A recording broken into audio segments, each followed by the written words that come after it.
कौन बनेगा नेता। नगर निगम के चुनाव पास आने वाले थे। पूरे कानपुर शहर में टिकट को लेकर मारामारी शुरू थी, लेकिन सबसे ज्यादा चर्चा में वार्ड नंबर 40 की सीट थी। वो इसलिए क्योंकि इस बार वहां की सीट महिला के लिए आरक्षित थी। अब सवाल ये था कि चुनाव लड़ेगा कौन। इससे पहले ठाकुर साहब वहां से पार्षद थे और इस बार उन्होंने अपनी पत्नी सीमा ठाकुर को टिकट दिलवाई और ठाकुर साहब की शान के कारण सीमा जी ने 20,000 वोटों से चुनाव जीत लिया। अरे बधाई हो सीमा भाभी, अब तो आप वार्ड की पार्षद बन गई हैं। अब तो हमारे काम आप ही करवाएंगी। अरे ये तो सिर्फ नाम की पार्षद बनी है, वो तो महिला सीट आ गई, वरना पार्षद तो मुझे ही बनना था। अब भले ही चेहरा इसका होगा, लेकिन पावर तो मेरी ही होगी। अरे वाह भाई साहब, क्या दिमाग लगाया है आपने भी। आइए आप लोग, खाना लगा दिया है सबके लिए। सीमा जी पार्षद बन चुकी थी, फिर भी उनकी एक ना चलती। सारे काम ठाकुर साहब खुद ही संभाल लेते और जहाँ जरूरत पड़ती वहाँ सीमा जी का अंगूठा लगवा लेते। सीमा जी ज्यादा पढ़ी लिखी भी नहीं थी। एक दिन ठाकुर साहब और सीमा एक प्रोग्राम में जाते हैं। अरे ठाकुर साहब आप आ गए।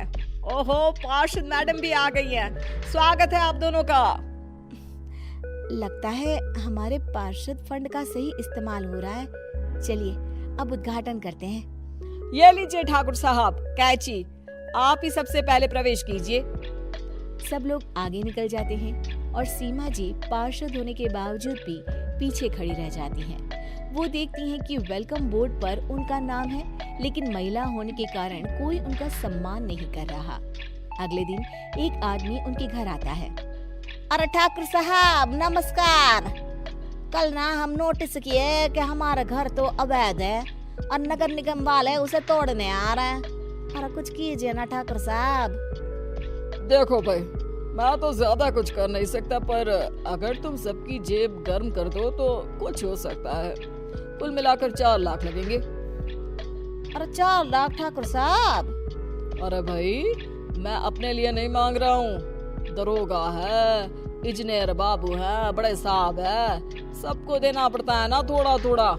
बोलो है मंजूर? तभी वहाँ अचानक सीमा जी आ जाती हैं। अरे ये आप क्या कर रहे हैं? पहले इन्हीं लोगों से तो आपने वोट मांगे, अब इनसे ही पैसे ले रहे हो। अरे चुप रहो तुम, तुम्हारा काम है सिर्फ अंगूठा लगाना, तुम वही किया करो। मुझे दूसरे काम तुम मत सिखाओ, समझी? और तुम ना जाओ, अब पैसे लेकर आओ, वरना जेसीबी किसी भी वक्त आती होगी। सब कुछ ऐसे ही चलते रहता है।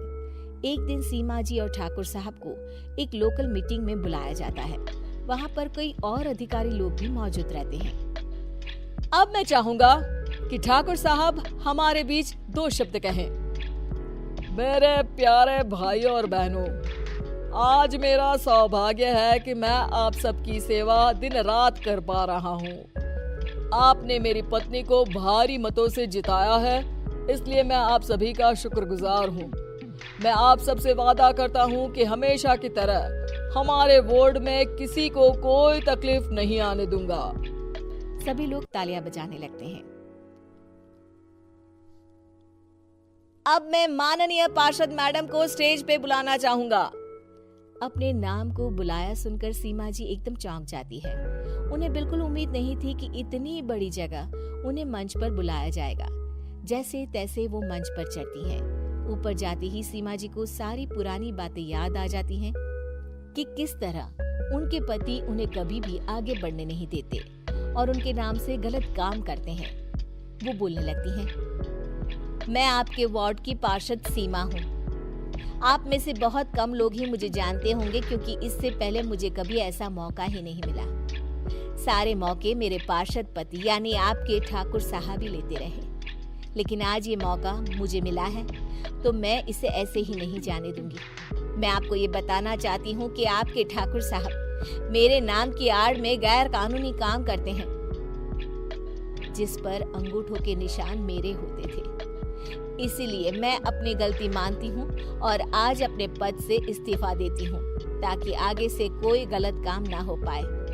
अब फैसला आप सबके हाथ में है कि आप हमें क्या सजा देना चाहते हैं। सीमा जी की बातें सुनकर ठाकुर साहब के चेहरे का रंग उड़ जाता है और वो शर्म से मुंह नीचा करके वहां से चले जाते हैं और पद से इस्तीफा देकर ही सही सीमा जी अपने आप में आत्मविश्वास महसूस करती हैं।